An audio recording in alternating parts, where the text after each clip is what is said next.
Hi, well, today I want to have a game of Star Raiders on my THE400 Atari Mini, and it's not part of the standard set of games, so you need to put it onto a memory stick and then select it, which you do with the left button, pardon me, and then you see it says menu, which is the middle top left, so above where it says top.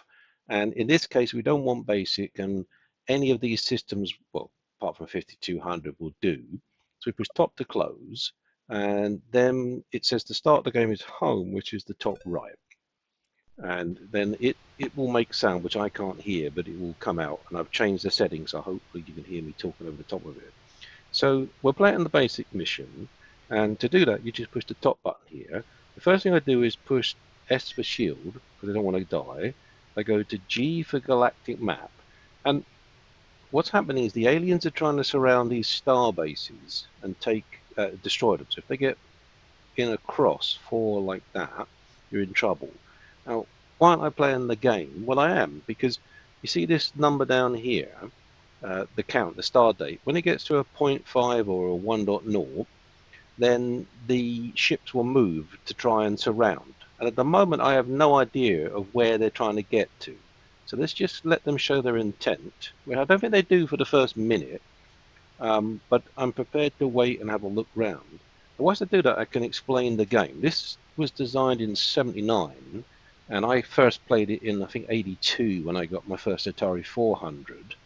And then I bought various Ataris after that. But this game, 50 years on, I'm still playing it. Well, not quite 50, but coming on that.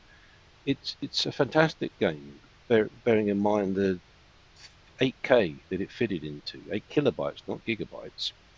And so it teaches you strategy, it teaches you about energy, well, resource optimization. And I went on to do that in later life. So let's see where they move. Yeah, there. So they're going towards this starbase up here and that one down the bottom. But there's not enough of them to move that fast. So at the moment, you see the jump there, the energy is 160, if you can look. So now I go F for forward, H for hyperspace. And in this basic mission, this cursor doesn't move. In the later missions, you have to control it. So now I'll put the computer on. Oh, oh, jeez. And you can sustain damage. I'm not sure how much in this basic mission. In the later mission, that could have been enough to cost me my photons. Right, that's it. Right, and in fact, what you see the V at the bottom left is V0 velocity K2. I've killed two. My energy is counting down from 4 9s down to 0. I've got a target of 1, and then you've got the azimuth and the range. So we go back to the galactic map, and again, every 50 or so, they 0.5, they move. So it takes about 12 seconds to warp, depending on distance. And so if you're near one of those transitions, probably not a good idea to warp. The smaller 2 or 1 cells move quicker than the 3 or 4. There is that him. There, I see him coming in. So you want to just guess where he's coming in. There he is. Wait till you see the whites of his eyes. Now he moved into that, which is cool. 85. So I can go. Well, no, I better wait because I probably won't make that in time, and he may move. And if you warp into a space where they're not, a cell where they're not, he moves. So we'll leave it like that. Forward hyperspace. And what we're trying to do, I can turn the computer off. We're trying to plot a minimal energy path through the universe to hit these things. Put the computer back on. Because we want to destroy. Oh, there's Xylon. Now, sometimes you have to hit these multiple times. Oh, there's 2 of them. Ah, man. In the later missions, I've got him. Yeah. Oh no. See, he fired and he had a shield. Okay. I can do L for long range scan, and they're coming in there. F for forwards. Where they got me? Here we are. 109. I'm going to put my velocity on 4, so I push the 4 key. And you may notice at the bottom there, you see every so often there's like, at the moment on the little TV square or the rectangle inside the rectangle, there's 2 little bars. But every so often you get double bars, And that means that it will fire 2 photons if it can. Go back to the galactic chart, 54. I think we're going to go down to the right and then across to the left. It depends on where they're heading. And one trick you can use, rather than doing a long jump in one go, you can store it into multiple jumps. And if you're quick, you can... there, got him. You see, all right, he's coming in. Let's see if we can get the whites of his eyes. There. Oh, no, I missed him. I got him. Yep, come on. Yeah, so you do multiple jumps, and if you're still moving and you're quick, you can go to the galactic chart, go to the next point, and you've still got some residual speed. So, got him.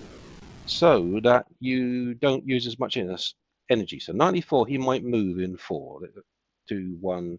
He didn't move, but they're coming this way. So the amount of energy you get there is 230. That's good. So you've got things like attack computers, target computers, photons, shields, and these systems can get damaged. Oh, subspace radio, which is the ability to update. Oh, got it, yeah. Ability to update your position. And if you lose that, you won't be able to know where the aliens are moving. And you can either just guess, but you'll be out of date probably. If you're near the end of the mission and you know that they're in a certain cell, it's probably worth guessing because you're likely to use less energy than going back to a starbase to get repaired. Although that's quite fun. Although one of my brothers used to just shoot them once he'd filled up. It's like, dude, that's wasting a lot of energy. And it's not nice. He's going to move, yeah. So I think they're trying to surround this one. So I guess the guys on the left are going to come this way. I'll go over this one first because forward hyperspace, he's more likely to move. And so again, on the later missions, this will do all that and move around, and it can get you well off course and cost you a lot of energy. Ooh.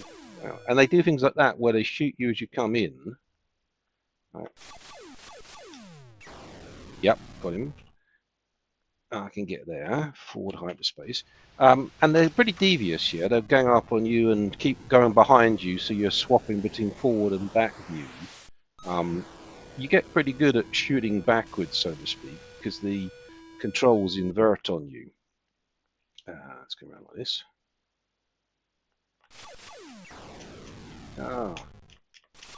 That's it.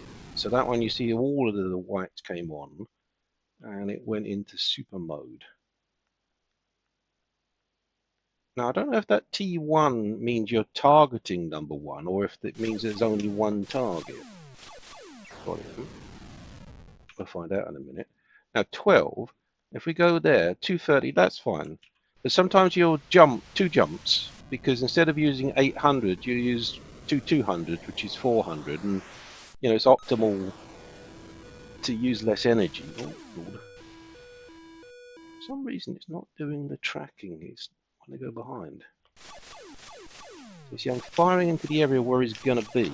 That's it. And this one's down here somewhere. Oh. I mean, back in the day, you played this on your analog TV, and if you had the sound up quite loud and it was dark at night, you got quite into it, and you almost felt that you died when you get killed or unexpectedly. It's quite amazing. I know you got much more stuff these days, but this was a classic. It still is. Right, where's this one gone? Up there. It's got to be coming in underneath. There he is. Got him. So I waited. Right, 62. I'm going to get there. I waited for him to get really close and then fired him. So you got this buttons 1 to 9, which is your velocity. 0 was a stop. F for forward, G for galactic chart, H for hyperspace, C for computer, T for target tracking. Whoops. A couple of these guys got him, I think. Maybe I didn't. No, I didn't. Got something. Yeah. Sometimes you see what I'm trying to do is keep him in the left here because there's a perspective problem and then you end up hitting them a bit easier and they don't shoot you. So there's different tactics you learn. And I do need to make a new joystick because the one that comes with the 400, it's too easy to get to this stage where I've got like 1 left and hit the wrong button Oh, and then that's it. I did it. See what I can get. I mean, an enzyme would be good for a mark. So I use that 5700. Oh no, 999 from lieutenant. Yeah, that's okay. I'll do the class 5. Yeah, not brilliant, but then you want to play it again and get the better rank or what have you. But it's a really, for me, it's a fantastic game. It never gets old. I know you've got lots of very graphic, gory games these days, but this, for its day, was incredible. And, it's just one of the great games that was on these old 8-bit computers that was using very little RAM to do its job. It's quite incredible. So, yeah, thank you for watching and hope you enjoyed watching me play this game.